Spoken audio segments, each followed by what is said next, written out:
নমস্কার বন্ধুরা, আপনাদের সবাইকে সিম্পল অ্যাস্ট্রোলজি চ্যানেলে স্বাগত জানাই।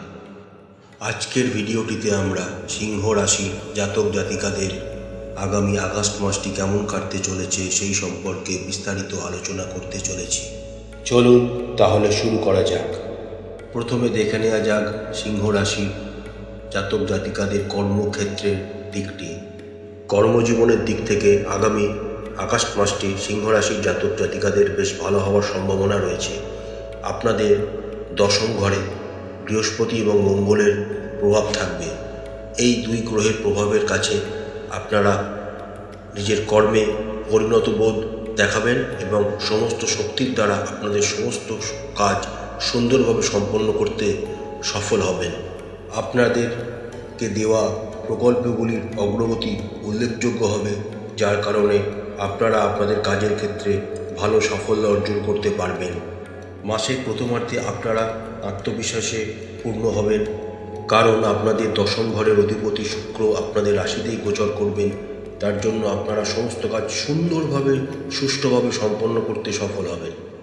কিন্তু মাসের শেষ ভাগে যখন শুক্র আপনাদের দ্বিতীয় ঘরে কেতু মহারাজের সাথে যুক্ত হবেন, তখন আপনারা অত্যাধিক আত্মবিশ্বাসের জন্য বা ওভার কনফিডেন্সের জন্য আপনারা কাজে কিছু গাফিলতি হতে পারে, তাই সাবধানতা অবলম্বন করা একান্ত জরুরি হবে।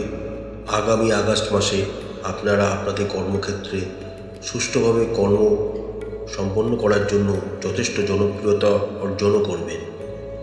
যে সমস্ত সিংহ রাশির জাতক জাতিকারা ব্যবসার সাথে যুক্ত রয়েছেন, তাদেরও আগামী আগস্ট মাসটি অনুকূল হতে চলেছে। মাসের বেশিরভাগ সময় বুধ ও শুক্র আপনাদের রাশিতে গোচর করবেন এবং তাদের সপ্তম দৃষ্টি আপনাদের ব্যবসা স্থান সপ্তম ঘরে পতিত হবে। তার ফলে আপনাদের ব্যবসায় ঊর্ধ্বমুখী অগ্রগতি আপনারা লক্ষ্য করতে পারবেন। যেহেতু আপনাদের দ্বিতীয় ঘরে কেতু মহারাজ গোচর করছেন, তাই এই সময় আপনাদের কর্মচারীদের বা অংশীদারকে কোনো কটু কথা বলবেন না, নইলে আপনাদের সম্পর্কের মধ্যে চিড় ধরতে পারে এবং আপনাদের মধ্যে সম্পর্ক নষ্ট হতে পারে। তবে আপনারা আগামী মাসে বিভিন্ন ব্যবসায়িক চ্যালেঞ্জ কাটিয়ে উঠবেন এবং অগ্রগতি লাভ করবেন। মাসের প্রথমার্ধে আপনাদের রাশি অধিপতি রবি আপনাদের দ্বাদশ ঘরে গোচর করার জন্য আপনাদের অর্থনৈতিক অবস্থা একটু দুর্বল হওয়ার সম্ভাবনা রয়েছে। এছাড়া অষ্টম ঘরে রাহু মহারাজের গোচর করার জন্য আপনাদের ব্যয় যথেষ্ট পরিমাণে বৃদ্ধিপ্রাপ্ত হবে। তাই এই সময়টা আপনাদের আয় ও ব্যয়ের মধ্যে সামঞ্জস্য বজায় রাখতে হবে। 15ই আগস্টের পর যখন রাশি অধিপতি রবি আপনাদের রাশিতে গোচর করতে শুরু করবেন এবং মাসের শেষার্ধে যখন মঙ্গল আপনাদের একাদশ ঘরে গোচর করা শুরু করবেন, তখন থেকে আপনাদের অবস্থার ধীরে ধীরে উন্নতি ঘটবে এবং আপনাদের আর্থিক সঞ্চয় বৃদ্ধি পেতে শুরু করবে। এই সময় থেকে ভাগ্য আপনাদের সহায়তা করতে শুরু করবে এবং আপনাদের সম্পদ বৃদ্ধি হবে। এছাড়া এই সময় আপনারা কোনো সম্পত্তি ক্রয় করার পরিকল্পনা করতে পারেন। স্বাস্থ্যের দিক থেকে আগামী আগস্ট মাসটি সিংহ রাশির জাতক জাতিকাদের বিশেষ করে মাসের প্রথমার্ধে খুব একটা ভালো যাবে না। আপনাদের রাশি অধিপতি রবি মাসের প্রথম 15টি দিন আপনাদের দ্বাদশ ঘরে গোচর করবেন এবং শনি মহারাজ বক্রগতি অবস্থায় আপনাদের সপ্তম ঘরে গোচর করছে। তার ফলে আপনাদের শারীরিক অবস্থা এবং স্বাস্থ্যের উত্থান পতন লেগেই থাকবে। মাসের দ্বিতীয়ার্ধে 15ই আগস্ট থেকে যখন রবি মহারাজ, যা আপনাদের রাশি অধিপতি, আপনাদের রাশিতে গোচর করা শুরু করবেন, তখন থেকে আপনাদের স্বাস্থ্যের উন্নতি হতে শুরু করবে।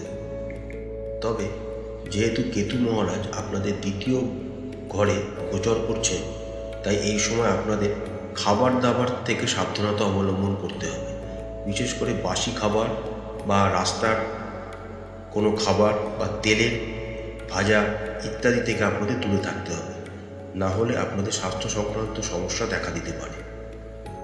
আমরা যদি প্রেম জীবনের কথা বলি, তাহলে আপনাদের পঞ্চম ঘরের অধিপতি দেবগুরু বৃহস্পতি আপনাদের দশম ঘরে গোচর করছে, যার ফলে প্রেমের সম্পর্কের ক্ষেত্রে আপনাদের কিছু উত্থান পতনের সম্মুখীন হতে হবে।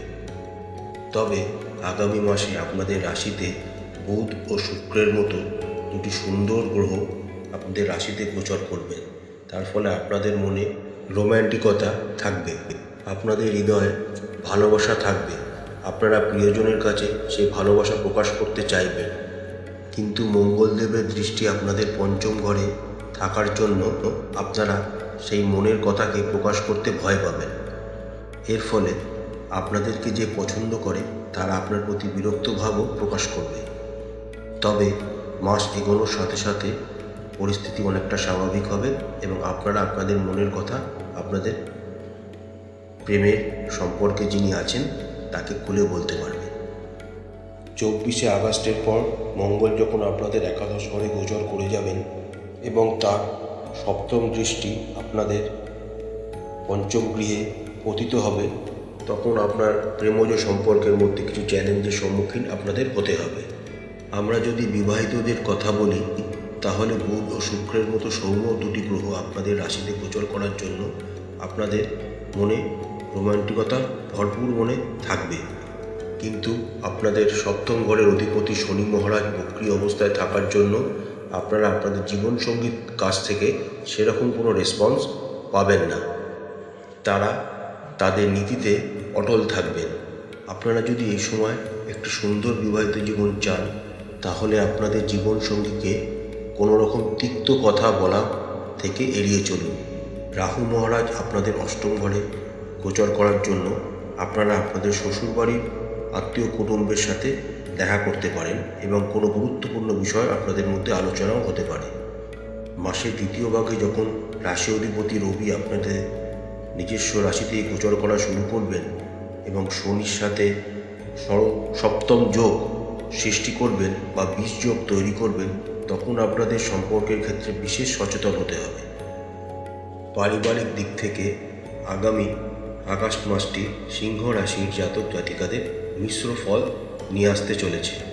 আপনাদের দ্বিতীয় ঘরে কেতু মহারাজ গোচর করছেন, যার ফলে আপনাদের কথাবার্তা যথেষ্ট সাবধানে বলতে হবে, না হলে আপনাদের সোজা কথার উল্টো ব্যাখ্যা আপনার সামনের লোক করতে পারে, যা বাড়ির পরিবেশকে নষ্ট করতে পারে, শান্তিতে বিঘ্ন ঘটাতে পারে। আপনাদের দ্বিতীয় ঘরের অধিপতি বুধ শুক্রযুক্ত অবস্থায় মাসের বেশিরভাগ সময় আপনাদের রাশিতেই গোচর করবেন। তার ফলে আপনাদের পরিবারের সমর্থন আপনারা পাবেন এবং তারা আপনাদের পাশে সবসময় থাকবে। কিন্তু 24শে আগস্টের পর যখন বুধ বক্রী হয়ে আপনাদের দ্বাদশ ঘরে গোচর করা শুরু করবেন, তখন থেকে আপনাদের পারিবারিক ব্যয় বৃদ্ধি পেতে শুরু করবে। 24শে আগস্টের পর আপনাদের দ্বিতীয় ঘরে কেতুর সাথে শুক্র যুক্ত হবেন, যা আপনাদের পারিবারিক শান্তি আবার ফিরিয়ে আনবে এবং আপনারা আপনাদের ভাই বোনের কাছ থেকে বিভিন্ন কাজে সহযোগিতা পাবেন। আপনাদের চতুর্থ ঘরের অধিপতি মঙ্গল বৃহস্পতির সাথে যুক্ত হয়ে দশম ঘরে গোচর করবেন এবং তিনি নিজের রাশি বৃশ্চিক রাশিতেই চতুর্থ ঘর, যা আপনাদের তাতেই দৃষ্টি দেবেন। এতে আপনাদের পারিবারিক জীবনে ভারসাম্য তৈরি হবে। এই সময় আপনারা বড় কোনো সম্পত্তিও ক্রয় করার চেষ্টা করতে পারেন এবং তাতে সফলতাও আপনারা অর্জন করতে পারেন। মাসের শেষার্ধে যখন মঙ্গল আপনাদের একাদশ ঘরে গোচর করতে শুরু করবেন, তখন আপনারা ভাগ্যের সহায়তা পাবেন, পরিবারের সুখ বৃদ্ধি হবে এবং আপনারা শান্তিতে পারিবারিক জীবন উপভোগ করবেন। প্রতিকার স্বরূপ সিংহ রাশি জাতক জাতিকারা রাশি অধিপতি রবির বীজ মন্ত্র 108 বার করে জপ করবেন, সূর্যদেবকে জল অর্পণ করবেন এবং আদিত্য হৃদয় স্তোত্র প্রত্যেক দিন পাঠ করবেন এবং কপালে প্রত্যেক দিন স্নান সেরে হলুদ বা জাফরানের তিলক লাগাবেন। আশা করছি সমস্ত সিংহ রাশি জাতক জাতিকাদের আগামী আগস্ট মাসটি খুব ভালো কাটবে। মা তারা আপনাদের সবসময় সঙ্গে থাকুন, আপনাদের মঙ্গল করুন। আমাদের চ্যানেলটি ভালো লাগলে লাইক করবেন, শেয়ার করবেন, সাবস্ক্রাইব করবেন। নমস্কার।